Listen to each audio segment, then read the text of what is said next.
It, like the most common way a histogram of a test looks is like a bell curve, This one was like, there were a lot of really good scores. It basically looked something like this, like a lot of really good scores up towards like 100, and then it trailed off for a really long time.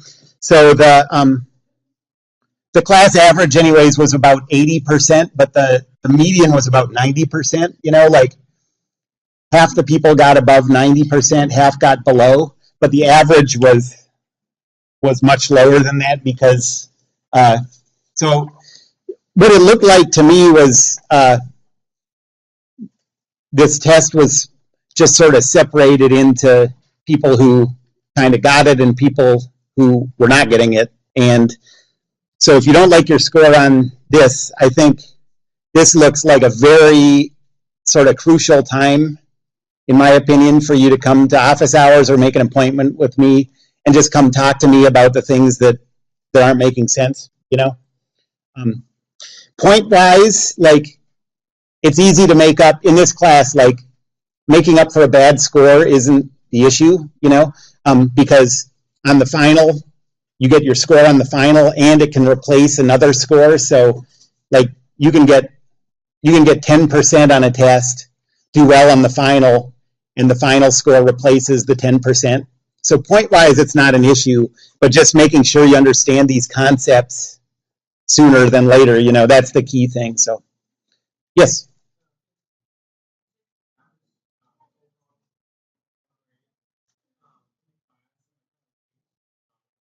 Oh, yeah, I do that if I have to, but usually just the straight scale is pretty close, So I might bump it a little bit, and if I ever had to change it a lot, for like if there were 2 people out of all my classes in the A range or something, then I would do some drastic shifting to make you know what I mean? But I normally don't have to do that. So I think the straight grade scale is a pretty good guess for now, Any other questions about the test? Okay.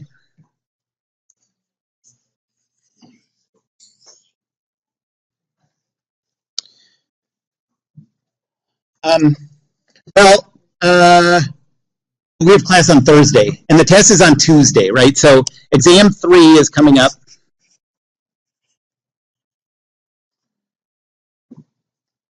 That is on Tuesday, the 7th.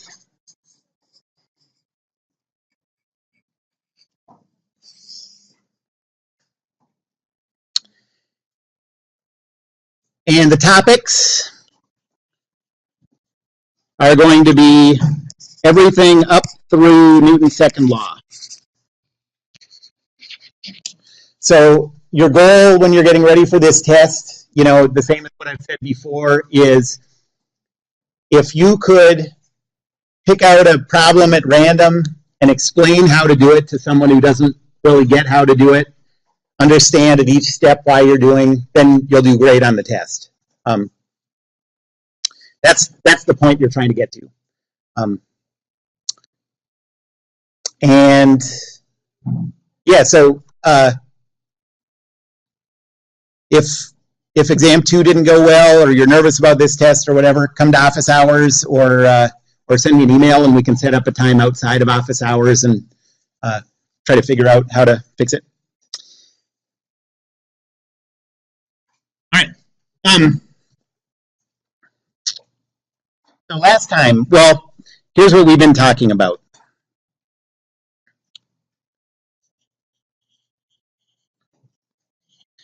So the force types.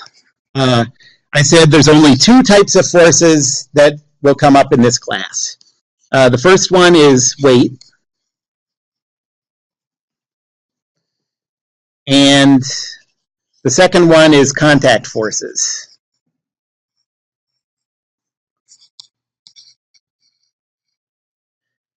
And the contact forces, there's 3 types of those.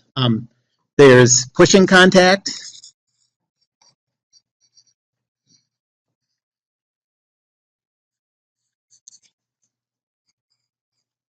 Pulling contact.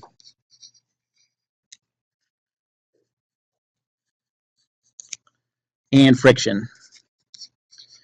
And the kind of friction problems we're doing are only kinetic friction, so that's the friction that happens when an object is sliding. We're not dealing with static friction. And now we've addressed all these. Let's do one more friction problem, and then we're going to go on to the last topic in this area, which is Newton's third law.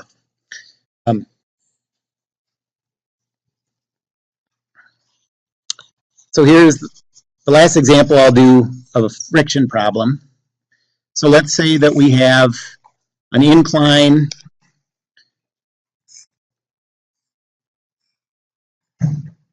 of 30 degrees.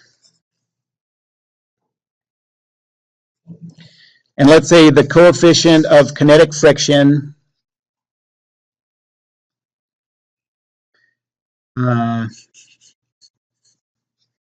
is, let's say it's 0.2.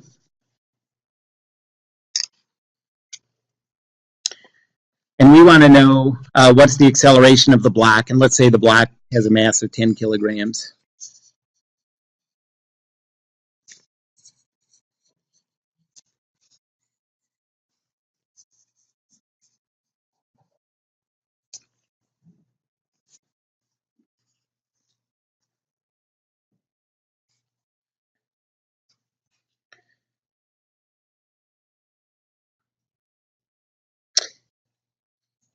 And let's put one more force on there too. So let's say that we have a horizontal force of 20 newtons. And I guess we also have to say which way this is moving. So let's say the direction of motion is down the ramp at this instant.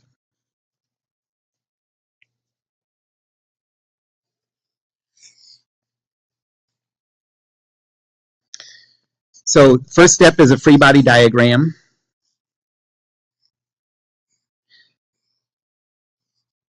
And when you do these free body diagrams,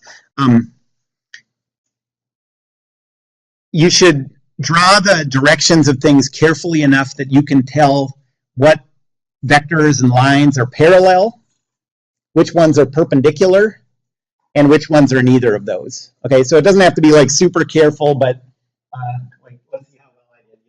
This and this are parallel. You can this and this are parallel. You can kind of tell. And as I draw the force vectors, you'll see that like I'll try to be careful with that.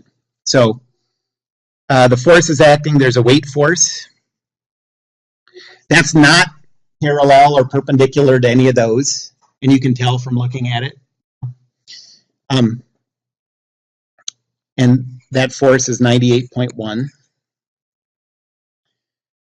And then there's this force of 20 newtons. And you can tell that that's not parallel or perpendicular to any of these. You can also tell that it is perpendicular to this. And that's not the kind of thing I would take points off for on a test, but it really can help you avoid mistakes when you start representing these as vectors if you're a little careful about that. Okay. And then the only other contact is on the incline. So there's a normal force.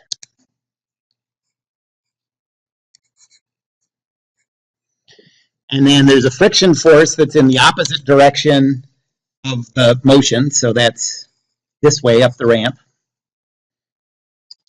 The coefficient of friction is 0.2. So this force is 0.2 times the normal force.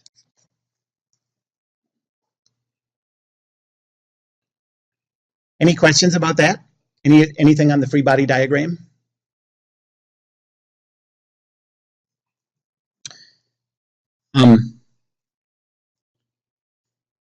So now before we put this stuff in Newton's second law, we have to choose what the coordinate system is. For any problems where they're sliding or rolling along a surface, the y-axis should go directly out of the surface, like that. And if the y-axis is that way, the x-axis has to be that way.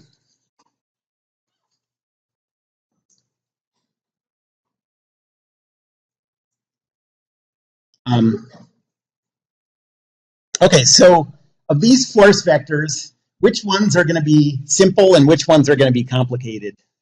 So what are the ones that are only going to have one component? N, yep, N is always, that vector is just going to be 0, N. And then this is going to be in the positive x direction. This one is going to have both components, and this one is going to have both components. Okay. So let's deal with that first. And the way I like to think about that is, so let's say this is, I'm just going to draw kind of like the usual coordinate system. So there's a horizontal line and a vertical line. Okay. And now I'm going to draw our new coordinate system on top of that.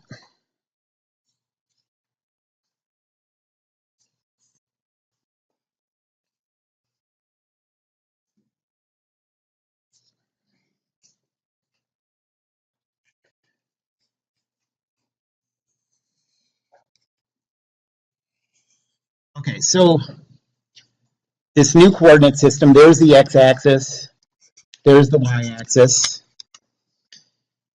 What we need to figure out is an angle between each one of these horizontal and vertical lines, the red lines here, and the axes and negative axes of the coordinate system.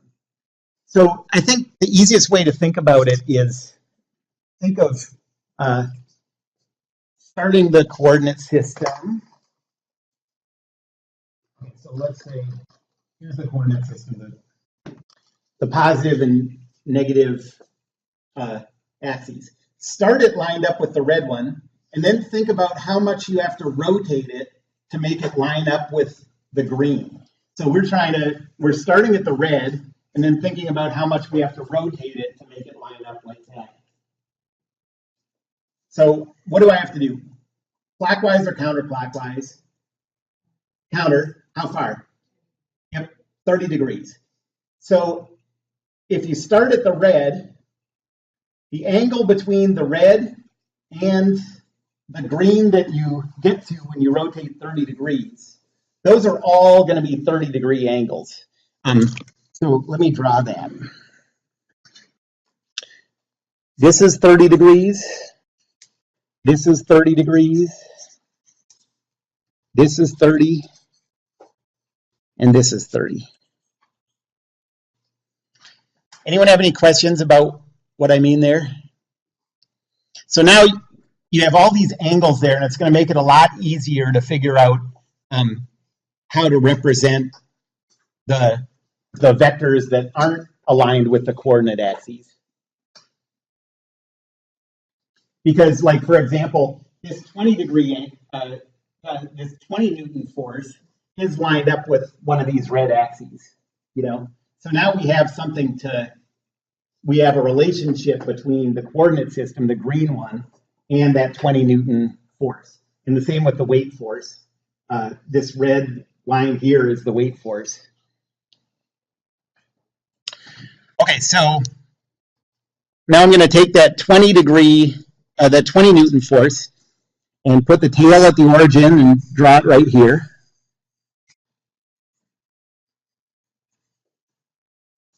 Okay, so that's the 20 Newton force. And the weight force, put the tail at the origin. So it's like this.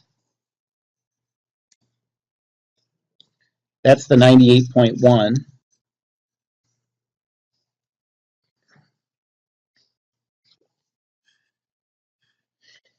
And now for the weight, so let's think about each one of these.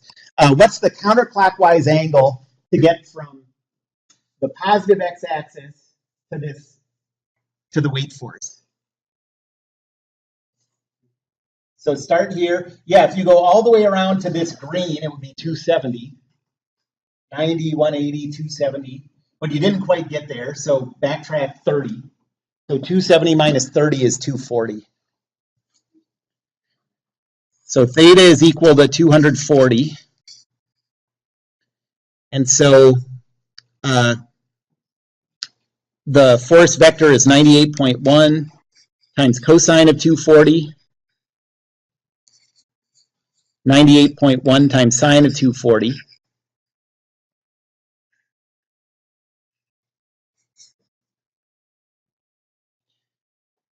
Can someone tell me what's 98.1 times cosine of 240? Oh, no, I know what that is. That one's negative 49.05. Can you tell me the other one?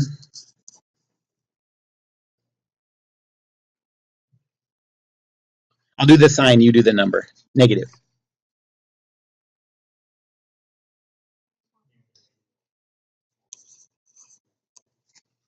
$84.95.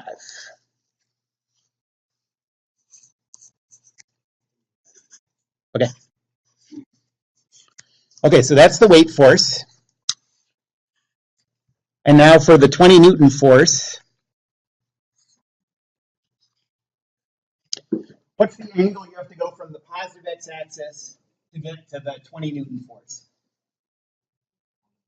Yeah, 330, or you can go clockwise and just call it negative 30. It'll give the same answer.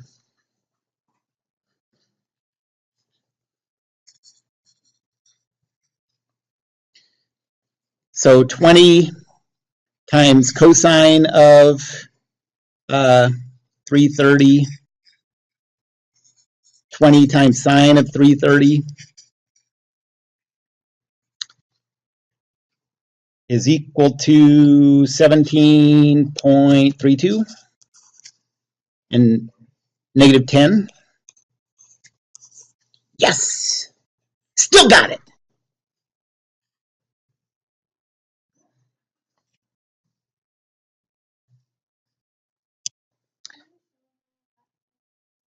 Yeah. So you're taking the counterclockwise angle. There's the positive x-axis. And you're trying to go from there around counterclockwise to the whatever force vector. So it would be 330 if you made it all the way back around, and then backtrack 30.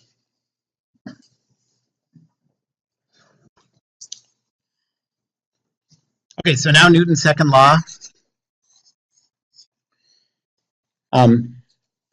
We have the two easy ones first are the normal force and the friction force. So that's 0n, and then 0.2n 0.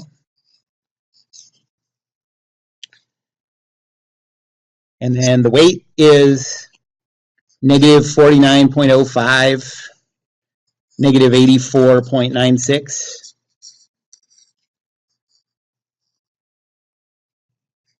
And the 20 Newton force is 17.32, negative 10. And then all those are equal to the mass, 10 kilograms, times the acceleration, which we always just represent the same way since it's sliding along the x-axis.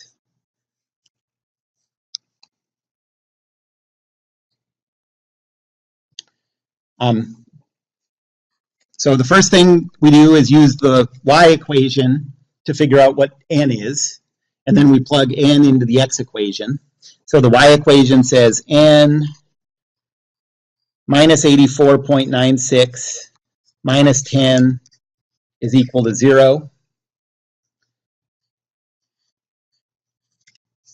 So n is equal to 94.96. And then we'll plug that into the x equation. So we have 0.2 times 94.96 minus 49.05 plus 17.32 is equal to 10A.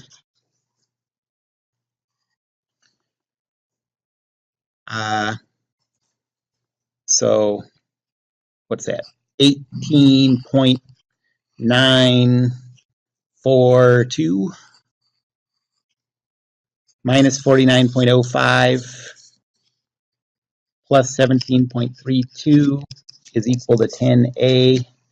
Can someone add those up?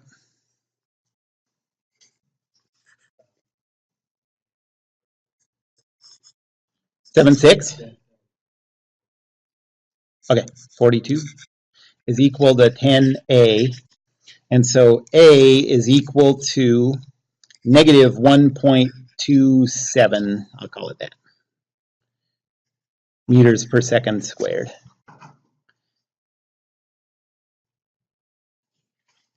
And so the acceleration vector, if we plug this value into the vector that we originally gave for the acceleration,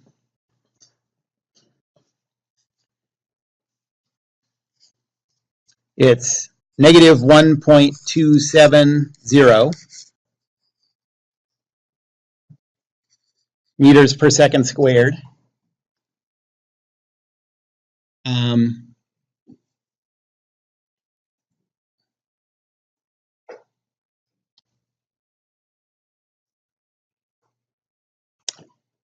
Or in the negative x direction with a magnitude of 1.27. So like that direction with a magnitude of 1.27 meters per second squared. So is this block going to speed up down the hill or is it going to slow down? Speed up because the direction of motion is down and the acceleration is also down, so yeah, speed up.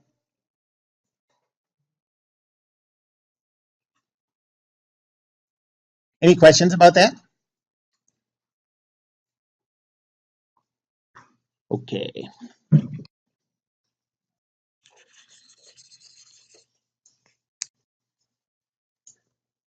Things are still all right, Zen, in the zone of mystery?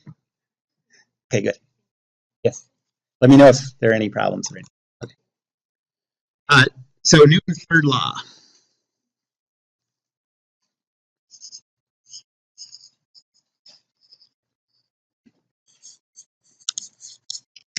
This is the last topic in this section. I'll abbreviate this always N3L.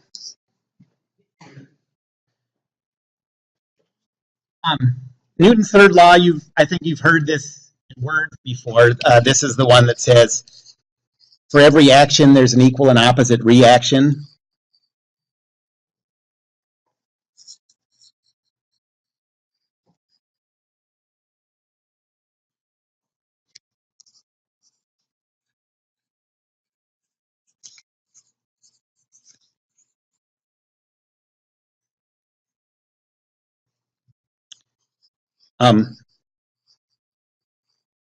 So this is one of Isaac Newton's most important discoveries. And this is basically a translation to English of the way it appeared in his, manuscript. It's not very useful mathematically, though, so we're going to, it's kind of hard to figure out what that means to put into math. So we're going to think of it this way.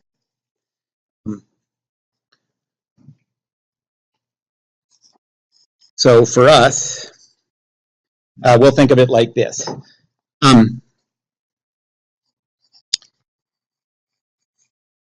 If bodies A and B are in contact,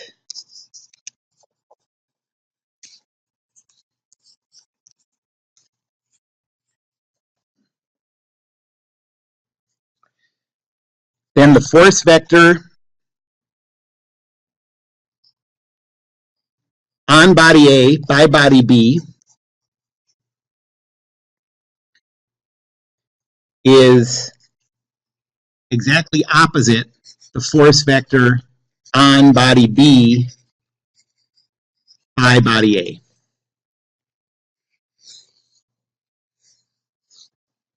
Okay, so it only applies for forces that are for contact forces between two bodies, and it only applies if you're going from the contact force applied to one to the contact force applied to the other one.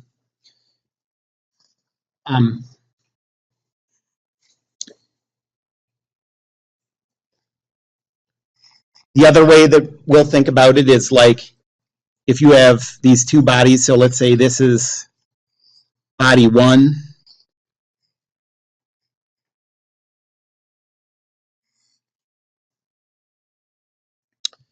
and this is body two.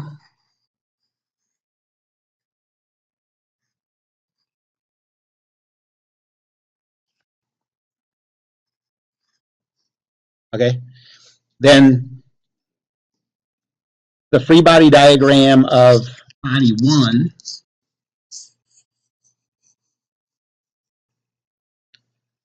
has a force this way with a magnitude. We don't know what that magnitude is, but we'll call it R. Okay. And then there's all the other stuff that I didn't put in there, but right now we just care about that contact force. So that's the force that's being put on body one by body two. And then the free body diagram of two has an exactly opposite, a force in the exact opposite direction with the same magnitude.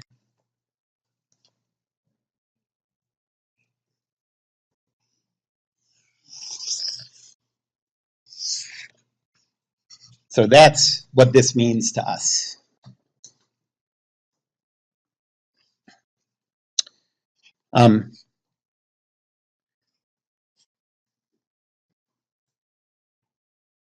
And, well, any questions about that?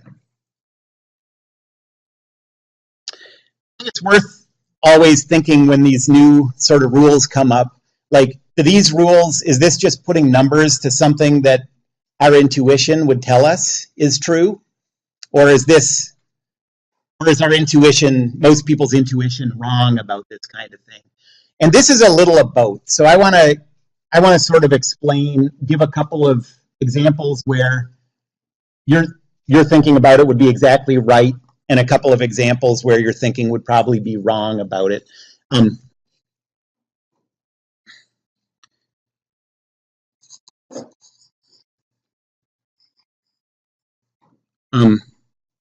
Let's say, is your intuition right about this?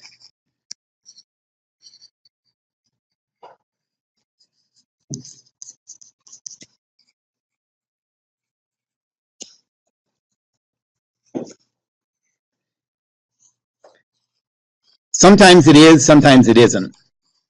So here's one example where it is.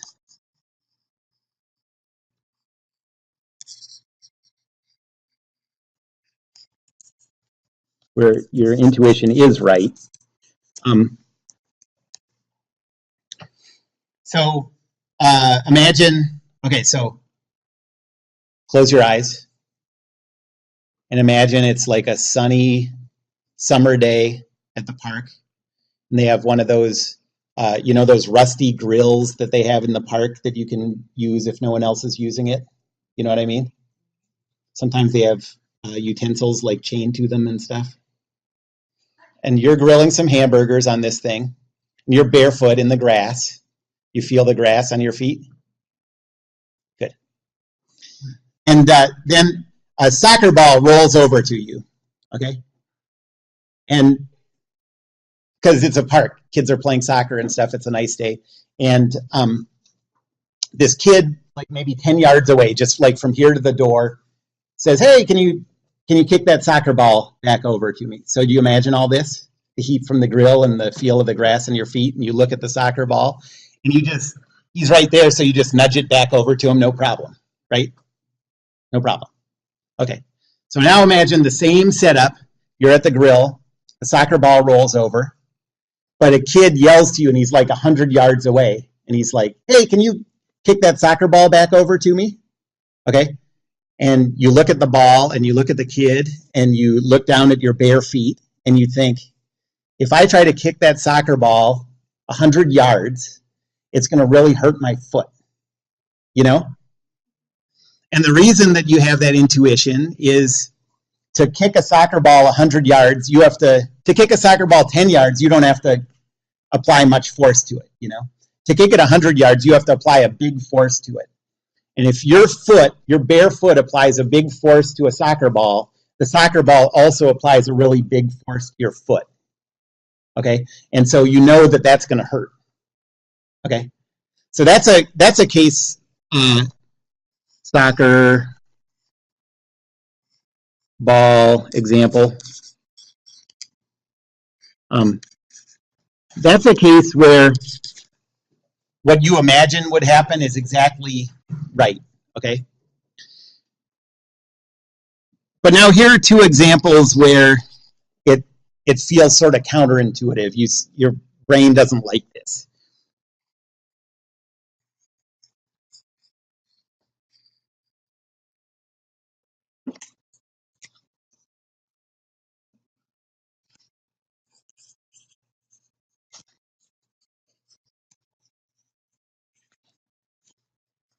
Okay, so the first one is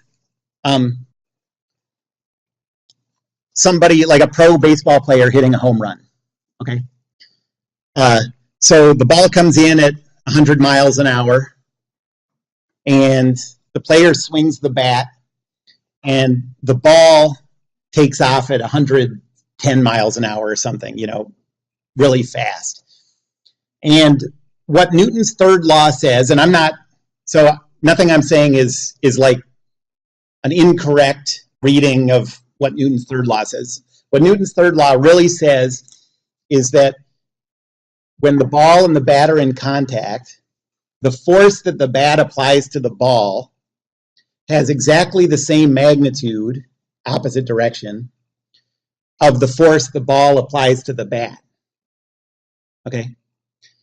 And that something doesn't feel quite right about that because you've never seen a case where this big guy goes up and hits the ball and the ball stays there and the guy flies 400 feet. You know? So like what's going on with that? Well, it really is, the ball really is applying exactly the same force to the bat that the bat applies to the ball. It's just that the ball weighs a couple of ounces or whatever, you know? And the bat is big on its own, and it's being held by a 230-pound person. And the 230-pound person is standing on the dirt with spiked shoes, and the dirt is connected to the earth, you know? So even though both of them get the same magnitude of force applied to them, the bat has all these advantages that keep it from accelerating, and the ball doesn't have these advantages and it accelerates a lot. Okay? So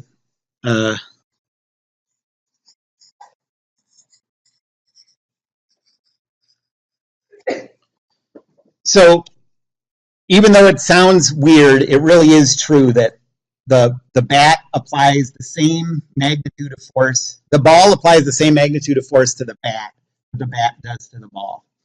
It's just it's a little bit like the truck and the Yugo, or the truck and the smart car colliding. They apply the same force to each other too, but the truck is so big, it has all that ability to resist acceleration, and so it pretty much keeps going. The smart car or whatever has a lot less ability to resist acceleration, and it gets accelerated back in the other direction. The other case that people sort of don't like this idea, I think, is so imagine a boxer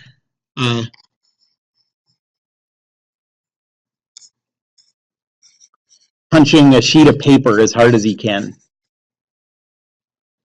Or You know those like paper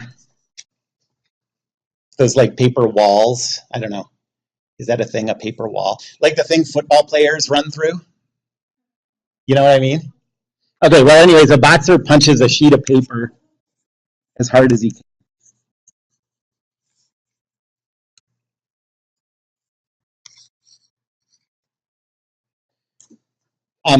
So first say that before you do this, the boxer goes up to one of those things that measure the force of your punch and does it, and say it measures like some crazy amount of force. I don't know how much. Let's say 2,000 pounds of force.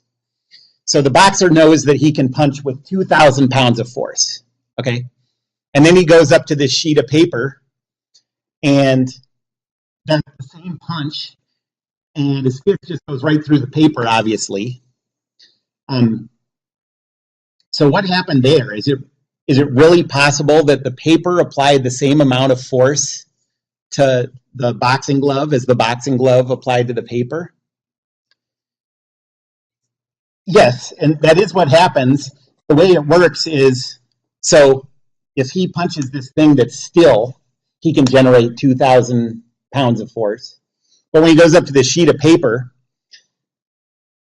the glove touches it, and in a very short amount of time, a millisecond or whatever, the force starts to go up. You know, at the instant the glove touches the paper, there's 0 pounds of force, and then it starts to go up a little.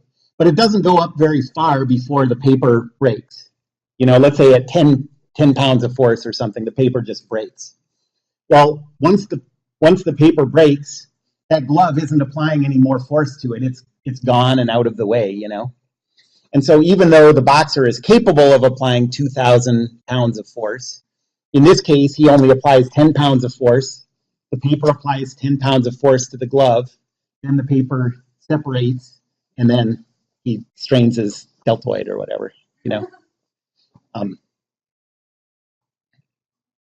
Okay, so any questions about any of those examples? Yes. Well, those are sort of two different cases. Number one is totally because of that. Number two is just what happens if you try to apply a force to something that breaks before you can apply that much force. So that's what happens with the paper. It breaks and then it's not there anymore, and so you can't apply any more force. So I want to draw this picture. I've drawn it every time I've taught this class for 10 years. When I took physics for the first time, my physics teacher drew this picture, and I thought it was funny. So it was probably like 1989 or so, somewhere around there, and the hottest thing on the boxing scene was Mike Tyson. He like hadn't won any titles yet. He was still like an up and coming guy, but he was just like going right through everybody, you know. And my physics teacher was, you know, like a overweight 55-year-old man, nerdy guy, you know, and he was explaining Newton's third law. He's like, you know what? I wish they'd give me a chance to fight Mike Tyson. I guarantee you this right now. If I fought Mike Tyson, I would hit him exactly as hard as he hit me. And he drew this picture.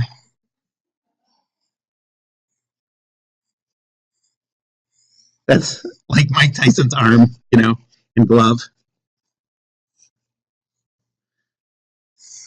And this is my physics teacher's face.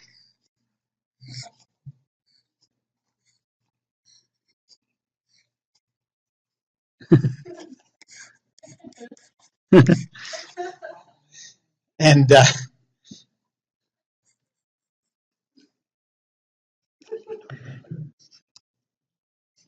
so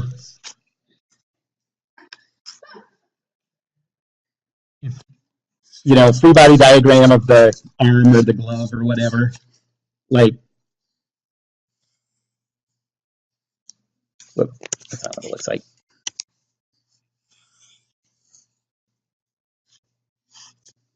Okay, so there's all these other forces over here, but what we care about is the force, the contact force between the glove and the face. And here's a free body diagram of the face, the distorted face. And so Mike Tyson would apply this force this way of, let's say, 2,000 pounds. And it's totally, undeniably, measurably true that the face would apply a force of 2,000 pounds to the glove. And what makes it funny is, like, nobody's ever won a boxing match by attacking the opponent's glove with their face, you know? It's just not a good strategy. But those forces, the force thing is totally right.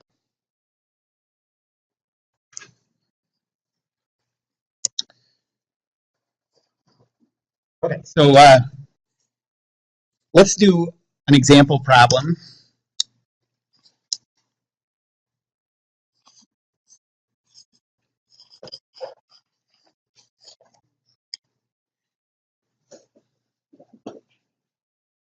So let's say we have 3 carts in a row. This one's 1 kilogram, 2 kilograms, and 3 kilograms.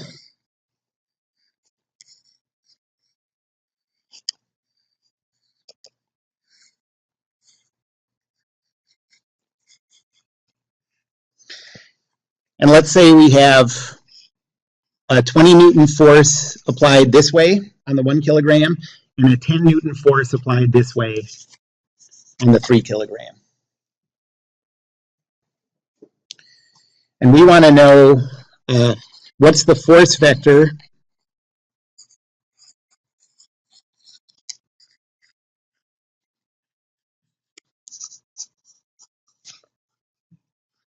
applied to the 2 kilogram cart by the 1 kilogram cart.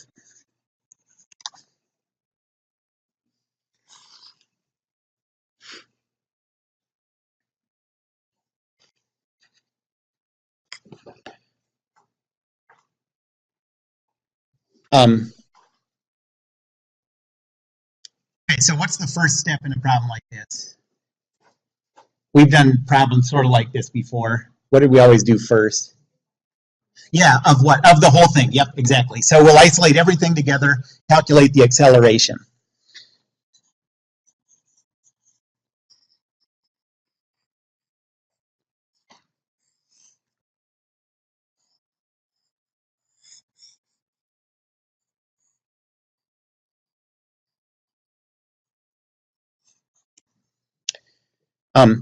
So the whole thing together has a mass of 6 kilograms.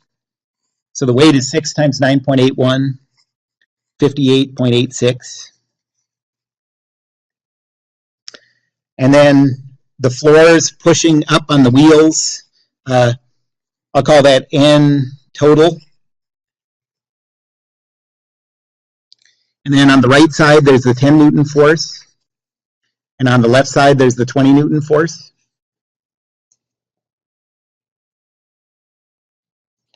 And no other forces are acting. So Newton's second law says 20, 0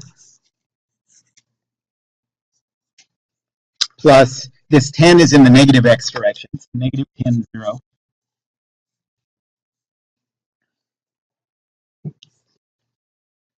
Plus 0 in total.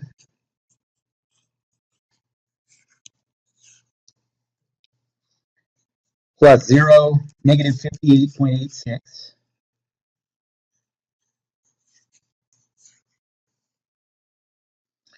Is equal to the total mass, 6, times the acceleration. This thing can only roll along the x-axis, so that'll be a0.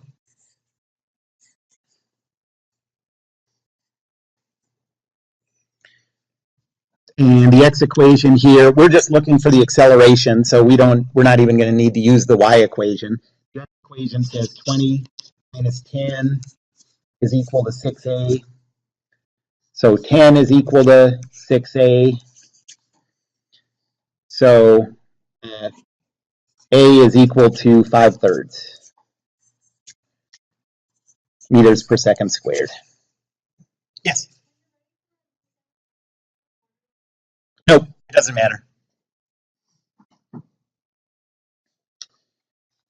And then from that, if you plug that value back into the acceleration vector, the acceleration vector is 5/3 for the x component, 0 for the y component. So that's the acceleration of any point on that system. So now we can use that to isolate other carts, and we know what their acceleration is. Okay, so we're trying to calculate a force that's applied to the second cart, right? That's what we're asked for. The force applied to the second cart by the first cart. And so it would be like a natural first reaction to think, I want to isolate. So now what I want to do is draw a free body diagram of the second cart, okay? But in this case, I mean, you could do that and work your way around and eventually get it. But that's not the fastest way to do it here, because if you think of isolating that second cart, it has two unknown horizontal forces. It has a horizontal force applied to it by this, and a horizontal force applied to it by this. You know what I mean? And so we only have one horizontal Newton's second law equation, and you can't solve for two variables with one equation. So we're not going to get the answer that way by itself. So instead what we're going to do is we're going to isolate. So remember, we're trying to calculate the force on 2 by 1. We're going to isolate cart 1. We're going to calculate the force that's applied to cart 1 by cart 2. And then Newton's third law just says whatever the force is applied to cart 1 by cart 2, that's equal and opposite to the force applied to cart 2 by cart 1. Do you have any questions about the thinking there, the strategy? The benefit is that cart 1, we only have one unknown horizontal force, so we can solve for that. Cart 2 has both of these two, and we can't solve for them with one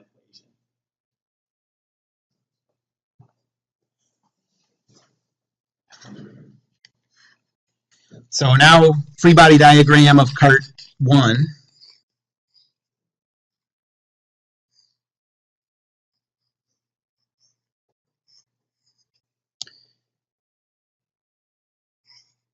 The weight force is, so cart 1 just is 1 kilogram times 9.81, so there's a weight force of 9.81.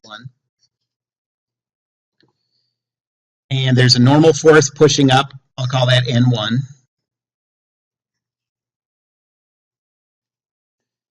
And over on the left, there's the 20 Newton force applied to cart 1.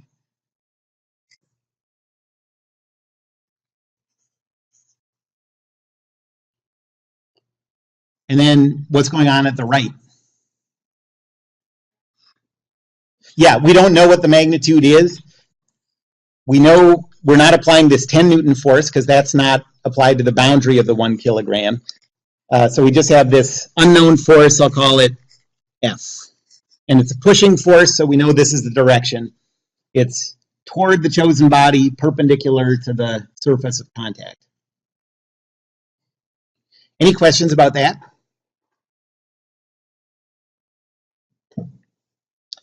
So now Newton's second law says 20, 0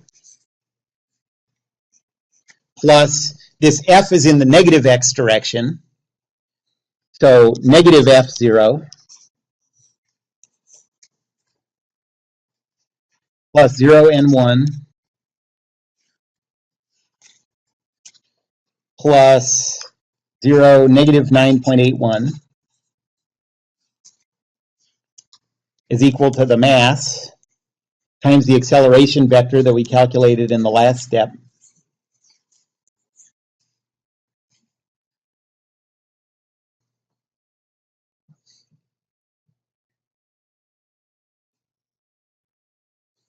And so, again, the y equation doesn't help. The x equation says 20 minus f is equal to 5/3.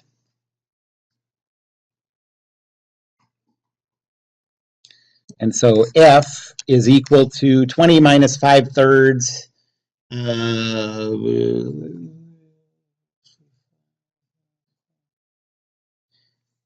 That is 18 1/3 newtons, right?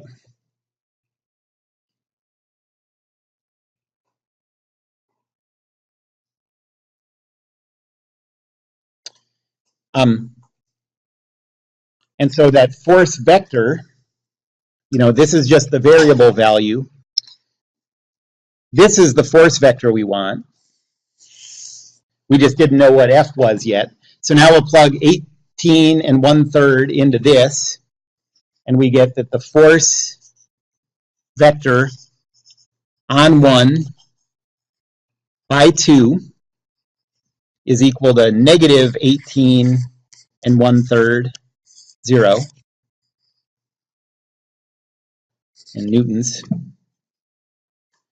And it's in the negative x direction, so you can think of that as a force going this way with a magnitude of 18 1/3.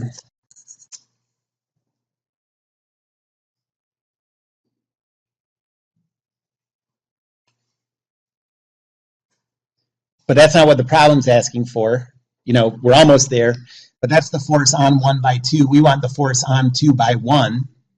But now Newton's third law says the force on 2 by 1 is, just multiply this one by negative 1. So 18 1/3 for the x component, 0. Or it's just in the opposite direction with the same magnitude, so this way, 18 1/3.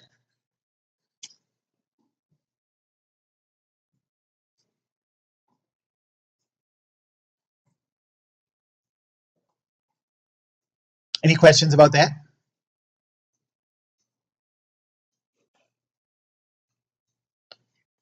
Okay, so let's say that now we want to use what we just found here to calculate the force on 3 by 2. Okay, so part B. Now use what we found. Calculate the force on the 3 by the 2.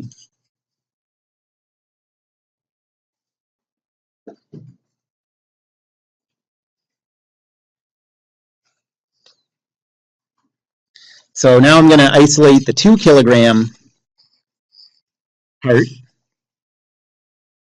This is sort of obviously like a really roundabout way to calculate the force on 3 by 2. If that was what we wanted to do from the start, we could just isolate the 3 kilogram cart and do it right there. But I'm just sort of trying to show how Newton's third law works as you go from one body to the next body. Okay, so here's the 2 kilogram cart. There's a force acting down of 2 times 9.81, so 19.62.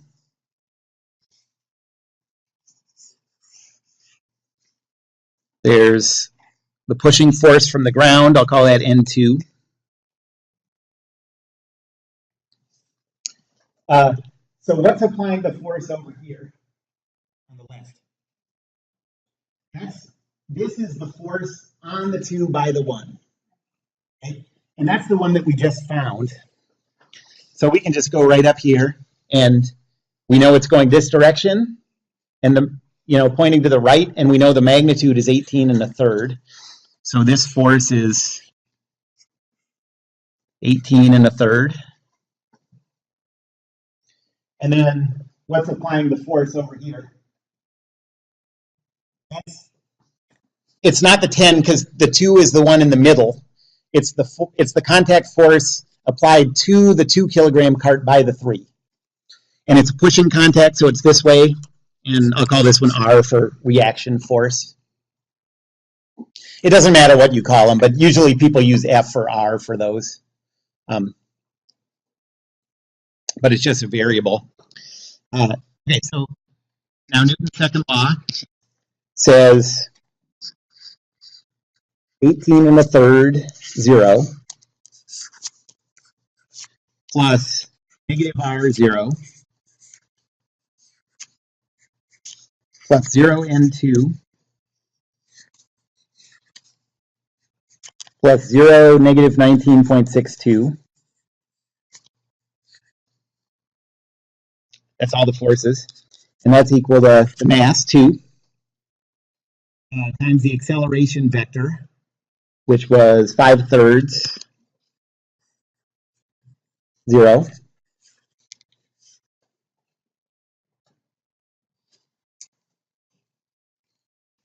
And so the x equation says 18 and a third minus r is equal to 10/3.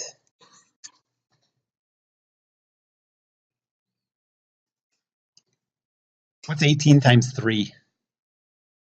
36, 54. So I'm going to rewrite this as 55/3.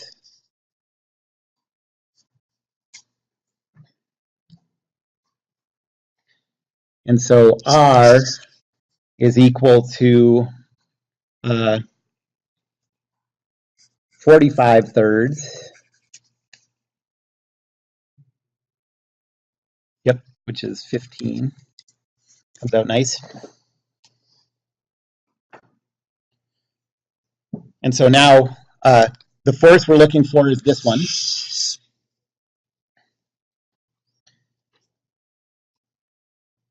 That's the force vector on the 2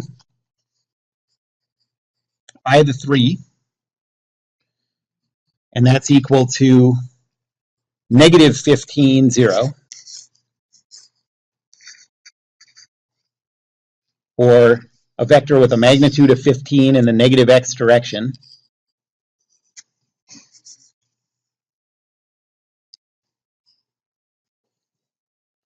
And now that we know that, Newton's third law says the thing we want, the force on the 3 by the 2 is equal to positive 15, 0, or a 15 Newton force in the opposite direction. So this. And if we would have skipped those middle steps and just isolated the 3 kilogram cart and just calculated that force directly, we would have gotten that exact same thing. So that's pretty useful pretty often. Okay, that's all. Happy Halloween. Then you made it. Congratulations.